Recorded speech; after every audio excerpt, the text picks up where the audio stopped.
Hello, hello, hello. This is Dawn M. Williams. You are listening to Research Shows Podcast, and this is my 2 cents. This particular episode is a bonus episode located inside of my blog. So if you're hearing this, thank you so much for coming and reading my blog. So let's get right into this. I'm going to use an example of what happened to me in 2016 when I had my first commercial location, a brick and mortar location, and I was heavily caught up in emotion, meaning hurt feelings. I was trying to figure out why me and the landlord couldn't be quote unquote friends. Like I was that ridiculously immature. And it was a statement my father said. I didn't understand what was happening to me. I was like, what is happening? I don't understand. And anybody who wants to know the details of that, you could just read my first book. If you just go to iamdonwilliams.com and just click on the link I have for my books. And that was the book, The Building Your Trojan Creative Horse, because I've written multiple books. So, um, anyway, my father said the lady because she's trying to put you out of business, Don.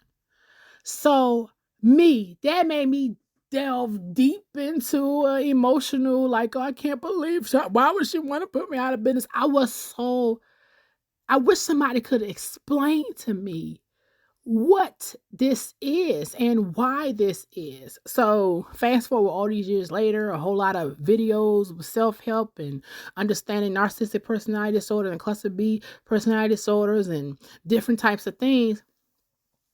What I learned is that she may not have directly said to herself, I'm going to put this girl out of business. It's more so the indifference. And indifference is dangerous. It's more so I don't care. It's like by any means necessary. If she's collateral damage, I don't care. That is equal to, in my opinion, I'm going to put you out of business. You see what I'm saying? So let me give another example. If you got somebody that's a bum living in your house and you tell them they got 30 days to get out, they got to find another job, they got to find a job or whatever, right?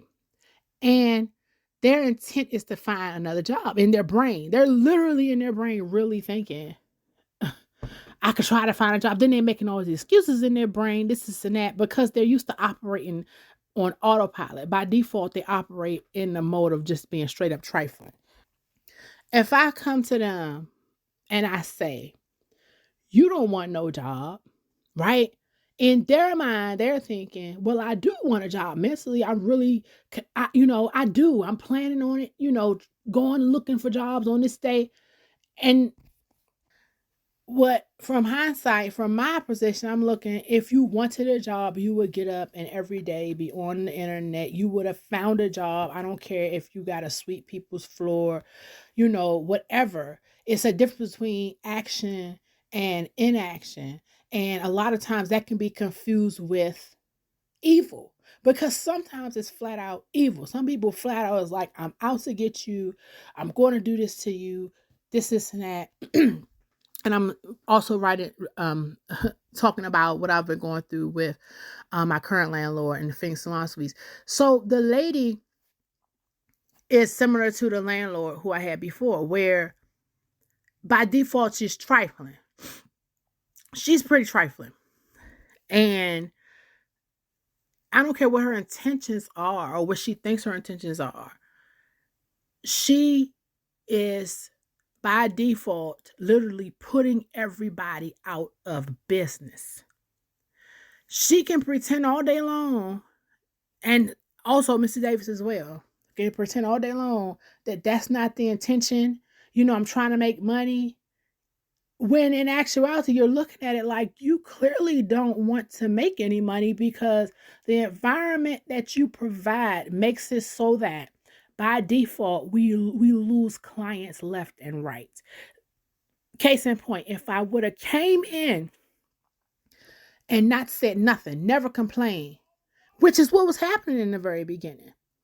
I start coming to work, I'm stepping over trash, bathroom ran out of toilet paper and soap for weeks.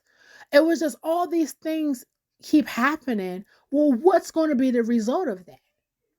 I'm going to lose clients. But see, what's consistent is the landlord still wants his money. It's like a walking contradiction. He wants his money. Now be late on that rent. They'll put you out, they'll lock you out, they'll threaten you, they'll do all types of stuff. But you want the rent, but you're not providing the atmosphere to where it's conducive for me to pay rent. It's hypocrisy at its finest. And the epitome of all of this is that this is a black man. I mean, this, I need y'all to understand where I'm coming from. I'm coming from a position of, I love entrepreneurship. Like, you ever just been infatuated with something or seen somebody who's just infatuated, like, let's say they're a Star Trek fan, or they love motorcycles or whatever it is. My thing, entrepreneurship. When I hear somebody say they got their own business, my whole everything just glows. I'm like, wow, what do you do? Like, it's exciting to me. And especially black business owners, it's exciting to me, especially for us to network and come together and all that. So for this to be a black man in business for himself with mostly black clientele in this particular black county in Maryland, and being as trifling as he is, firsthand contributing to putting these people out of business, it's more than despicable. It's disgusting. That's why I address the man multiple times as a black plantation owner, because he sits high on his horse and doesn't care. He's indifferent. That is dangerous. Indifference and evil is very difficult to distinguish between the two,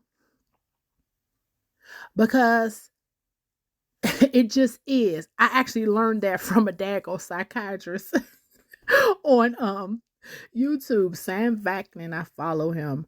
That all this to say, I had to really think about this. I said, because once I leave this facility, am I going to take this down? Because this ain't the first company I've done this to, agency, whatever. I've done this multiple times in regards to exposure. These people who exhibit narcissistic personality disorder, they don't want people to know that they are this despicable. They don't want nobody to know. It's not embarrassing. It's something that's what they call shame, where they just don't want nobody to know. Like, we're just going to, put on this, front that everything is okay, but we don't need nobody to know that. So I'm going to leave this up, inshallah, if Allah permits. I'm leaving this up because black business owners I've come across, which is mostly hairdressers, that's who I've known ever since I started my entrepreneur journey.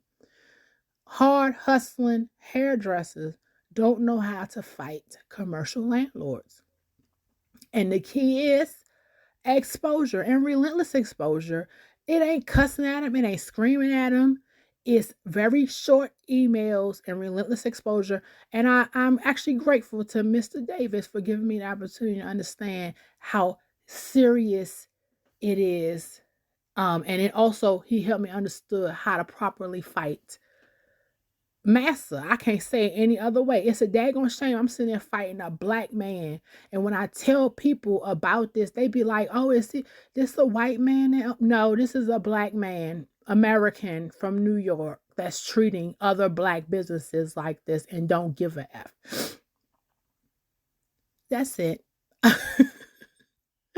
All right, so if you are looking at this inside of the blog site, I'm also going to put this on a playlist, so you probably won't see it. You probably have to go on the blog site separately, because I do so many of these. I ain't going back and linking nothing. I'm just keeping it real. But if you are looking at this inside the blog site, just click on the link below. It'll take you to my full podcast episodes. Actually, if you're not looking at this inside of blog site, just go to the research departments with an s.com and click on Research Shows Podcast, so you can hear all of my full episodes. Not primarily talking about Mr. Davis, just other things. So have a wonderful day on purpose.